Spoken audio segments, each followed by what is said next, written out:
안녕하세요. 인생커닝입니다. 네, 오늘은 가끔 댓글에 보면은 좀 사회생활 관련해서 좀 질문하시거나 일을 관련해서 좀 물어보시는 분들이 있어서 사회생활 처음 했을 때 일을 좀 잘하고 싶으신 분들이라면 좀 봐주시면 좋은 팁들을 좀 알려드리려고 해요. 첫째는 일을 못 하시는 분들 중에 제일 좀 많은 스타일이 뭐냐면 자기가 제일 잘난 줄 아세요. 제가 예전에 공공기관이나 이런 게 있을 때 인턴 교육 관련해서 얘기를 하다 보면 느끼는 게 뭐냐면 자기가 처음 회사에 들어와가지고 일을 시작함에도 불구하고 자기가 되게 일을 잘한다고 생각한다는 거였어요. 자신이 경험을 해보지 않았음에도 일을 좀 쉽게 생각하고 특히 회사 프로세스가 무조건 불합리하다고 생각을 하시는 분들이 많습니다. 그러니까 내가 생각하는 툴은 이런 툴인데 회사 프로세스는 잘못됐다. 네, 이런 식으로 생각을 해서 회사 프로세스를 좀 정확하게 지키지 않는다든지 좀 자기 멋대로 하시는 분들이 생각보다 좀 있었어요. 그래서 이것 때문에 사실 사수나 관리자 입장에서는 되게 힘들 때가 많은데 실제로 업무 프로세스에서 지연이 많이 발생하고 또 수정 작업도 많이 필요해지고 계속 피드백을 해줘야 되는 그런 비효율을 초래하게 되거든요. 사회생활 처음 하신 분들 중에 이제 솔직히 신입사원분들이 일을 좀 처음에 적응을 잘하고 높은 평가를 받고 싶고 일을 잘하는 방법을 드리고자 하는데 잘났다고 생각은 일단 하시면 안 돼요. 당연히 하면 안 되고 이제 처음에 회사에 들어가시면은 그게 뭐 사업을 시작하시는 거든 아니면 어떤 회사를 들어가시는 거든 거의 원리가 비슷한데요. 일단 잘하시려면 기존의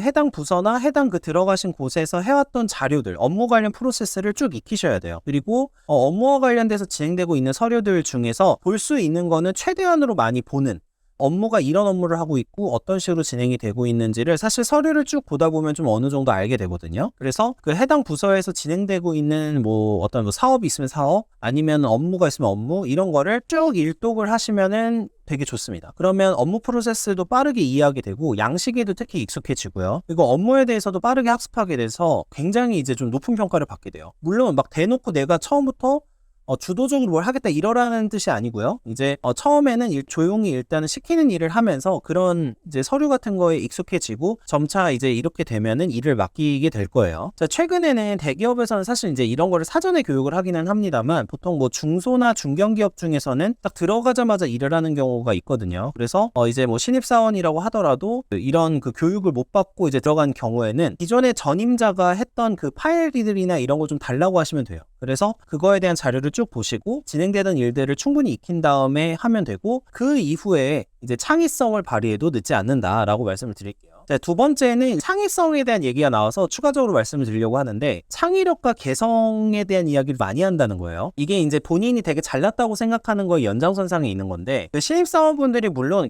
기존 업무 프로세스에 익숙하지 않다 보니까 오히려 좀 프레시 아이라고 하죠. 이제 새로운 눈으로 좀 바라봐서 저기 아이디어 같은 걸 툭툭 하시는 경우도 있어요. 그리고 그게 굉장히 또 타당할 때도 있습니다. 그거를 다 부인하는 건 아닌데 대체적으로 보면은 신입사원분들 중에 이런 형식은 되게 마음에 안 들고 이런 거는 좀 이렇게 바꾸면 더 좋을 텐데 창의력을 이렇게 발휘해서 하면 일을 더 잘할 수 있을 텐데 라는 이런 얘기를 하시는 분들 또는 속으로 그렇게 생각하고 계신 분들이 생각보다 많아요. 그래서 창의력이나 개성에 대해서 막 얘기를 하시는 분들이 있는데 사실은 창의력이나 개성이라는 것도 너무 주관적인 거고 보통은 이런 능력이 없으신 분들이 실제로 창의력이나 개성 이야기를 하시는 분들이 좀 많았습니다. 그래서 창의력과 개성을 말하는 사람들이 보통은 동료 직원들이나 사수 이야기를 좀 경청하지 않는 경우가 많아요. 그러니까 내가 하고 싶은 대로 하고 싶고 내가 개성을 발휘해서 하고 싶은데 너가 하는 말은 틀렸다 이런 식으로 받아들이시는 경우가 좀 있었어요. 사회생활 잘 못하시는 분들, 좀 일을 못하시는 분들이요. 이렇게 되면은 위에 있는 관리자나 사수가 업무에 대해서 아무리 좋게 가르치려고 하더라도 일을 안 받아들이는 경우가 많고 입사하자마자 자기가 막 큰 일, 기획하는 일이나 이런 거를 하고 싶어 하시는 분들 중에 이런 케이스가 좀 있었어요. 특히 복사 업무라든지 이런 거를 시키면은 굉장히 하찮은 일이라고 생각하는 경우가 많고 만약에 커피 심부름 한다고 하더라도 회의실 예약이나 이런 걸 잡는다고 하더라도 그런 부분들 성실하게 하면서 이렇게 준비를 하시면 되는데 내가 이렇게 능력이 있고 창의력도 있고 개성도 있는데 이런 거를 발휘하지 못한다 이렇게 속으로 생각하시면서 회사랑 난 안 맞다 이렇게 생각하시는 분들도 있더라고요. 근데 제가 좀 말씀드리고 싶은 거는 기획 업무를 하려고 하신다면 조금은 업무 프로세스랑 기존 일에 대한 이해가 된 다음에 하셔야 돼요. 그러니까 이게 기획을 한다고 하더라도 정말 말도 안 되는 기획이 나오지 않으려면 기존에 돌아가고 있는 틀을 알고 있어야지 이제 제대로 기획을 할 수가 있기 때문에 그렇고요. 그리고 주도적으로 뭐 창의성이나 개성을 발휘하는 거 좋습니다. 좋은데 그렇게 발휘하면서 일하려고 하면 기존의 것도 충분하게 학습을 하고 이제 수준을 올린 후에 해도 늦지 않는다라는 말씀 좀 드리고 싶었습니다. 네, 세 번째는 이거는 꼭 사회생활 초년생들 뿐만 아니라 좀 그냥 일에 대한 감각이 없으신 분들이 보이는 대체적인 특징인데 업무 중요도랑 시간 분배의 중요성을 잘 모른다는 거예요. 제가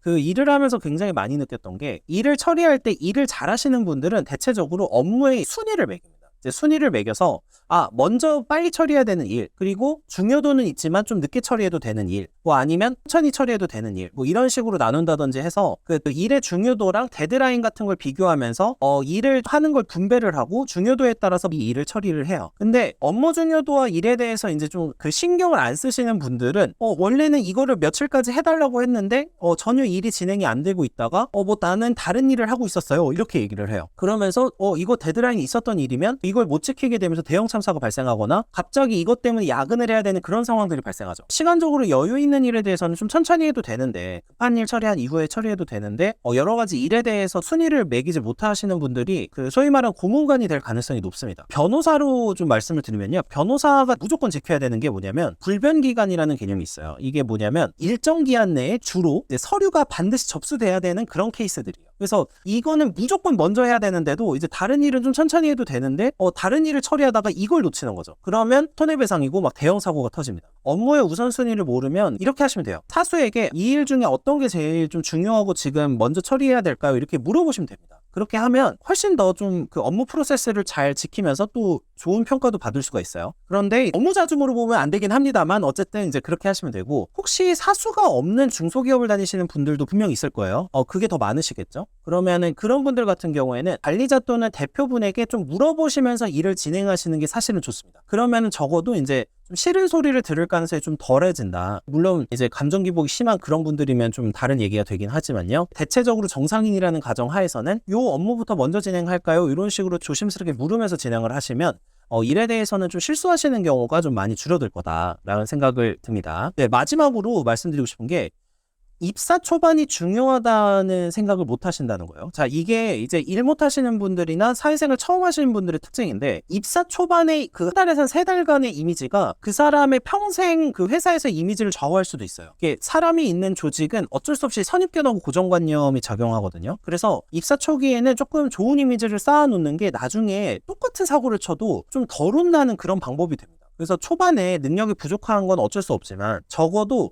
성실하지 않다는 이미지를 주게 되거나 뭔가 이제 조직 내에서 좀 이제 겉돈다 이런 느낌을 계속해서 주게 되면은 나중에는 조금 평가가 안 좋아질 가능성이 높아요. 그리고 회사에서 빨리 적응하지 못하기 때문에 점점 더 힘든 생활을 할 가능성이 높거든요. 그래서 초반에는 일단은 성실히 위해서 주는 일을 수행하시면서 일단 지각 같은 건 절대 안 됩니다. 지각 같은 건 절대 안 되고, 조금 솔직하게 말하면 좀 꼰대 같긴 한데 좀 일찍 출근하시는 걸 추천드리긴 해요. 저는 그렇게 했고요. 그래서 성실히 위해 주는 일을 수행하시면서 성실함도 좀 보여줄 수 있는 그런 지표를 좀 활용하시면 나중에는 그냥 정시에 퇴근을 하더라도 저 사람은 원래 성실한 이미지가 있는 사람이야, 이렇게 되기 때문에 사회생활에서 좀 무난하게 할 수 있는 그런 게 돼요. 예를 들면은 복사 업무를 할 때 복사만 해오는 사람이 있고, 복사를 하면서 제가 좀 도와드릴 게 없을까요? 이렇게 질문하는 사람이 있어요. 그러면 신입사원이니까 솔직히 잘 안 시킵니다. 안 시키는데도 이 사람이 우리 그 일을 진행이나 이런 거에 관심이 있구나라고 생각을 하게 되면 좋은 이미지를 얻게 돼요. 복사 업무나 인쇄를 해오라고 했을 때도 하나하나 약간의 팁이 있는 거죠. 그래서 복사하는 서류나 인쇄하는 서류의 내용 이제 훑어보시고 내용도 숙지하시고, 그리고 혹시 조금 이제 뭐 어떤 일들에 대해서 좀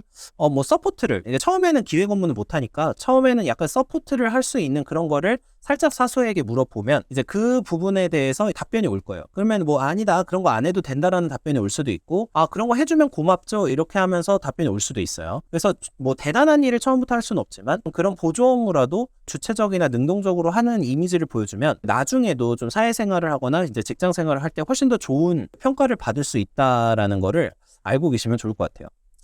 이제 결론적으로 이 네 가지는 다 어떤 내용이냐면요.